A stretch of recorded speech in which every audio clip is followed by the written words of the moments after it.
Тұрақ дегеніміз не? Тұрақтарды кімдер зерттейді? Біздің елімізде тас дәуірін зерттеген археологтар бар ма? Осы сұрақтарға жауап беруге тырысайық. Тұрақ дегеніміз не? Тұрақ дегеніміз алғашқы адамдардың тіршілік еткен ежелгі орны. Қазақстан жерінде ежелгі адамдардың қаңқа сүйектері табылмаған, тек еңбек құралдары мен тұрақтары табылды. Тұрақтарды тарихшы археолог мамандар зерттейді. Археология заттай деректердің негізінде адамзат баласының өткенін зерттейтін тарих ғылымының негізгі саласы. Біздің елімізде тас дәуірін зерттеген археологтар бар ма? Тас дәуірін қазақстандық археолог ғалымдар Хасан Алпысбаев, Алан Медоев, Виктор Зайберт және тағы басқалар зерттеген.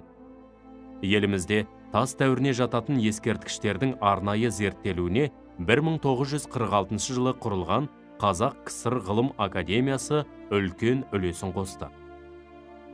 Алғашқы палеолиттік ескерткішті Хасан Алпысбаев 1950-1960 жылдарда жүргізген зерттеулері барысында ашқан. Қаратаудың Бөрі қазған, Тәңір қазған деген жерлерінен ежелгі заманға тиесілі ондаған қонысты анықтап, мыңдаған тас қаруларын жинады. Хасан Алпысбаев бастаған бір топ археолог 1958 жылы қазіргі Жамбыл облысының Қаратау маңынан тас ғасырында өмір сүрген ежелгі адамдардың тұрағын тапқан. Археологтар Қаратау жотасынан табылған тас құралдардың шамамен 1 миллион жыл бұрын ерте палеолит дәуірінде жасалғанын анықтады. Жамбыл облысынан табылған палеолит дәуірінің 5000-нан астам еңбек құралының бәрі қашау мен үшкір заттар. Тұрақтардан табылған еңбек құралдары соққылау техникасы арқылы жасалған. Бұл техниканың көмегімен бір тасты екінші тасқа соғып, өткір қайралған имек жүзі бар тас құрал жасаған. Бұл құралды шабатын не кесетін құрал ретінде қолданған. 60 жылдардың ортасында орталық Қазақстандағы палеолит кезеңін зерттеуге жас ғалымдар кірісті. Солардың бірі Алан Георгиевич Медоев еді.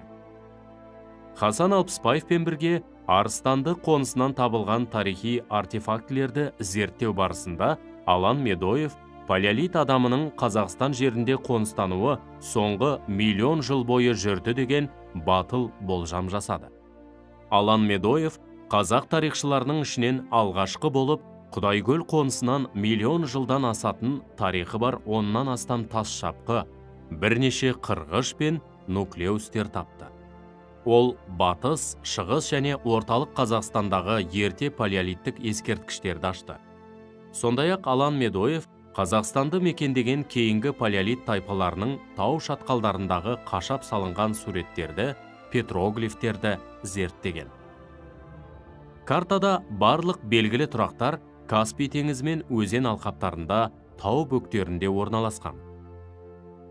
Соңғы палеолитте жаңа еңбек құралдары, тескіш, бұрғылар, қырғыштар, микролиттер, сүйектен жасалған гарпун, без секілді еңбек құралдарын кеңінен пайдаланды.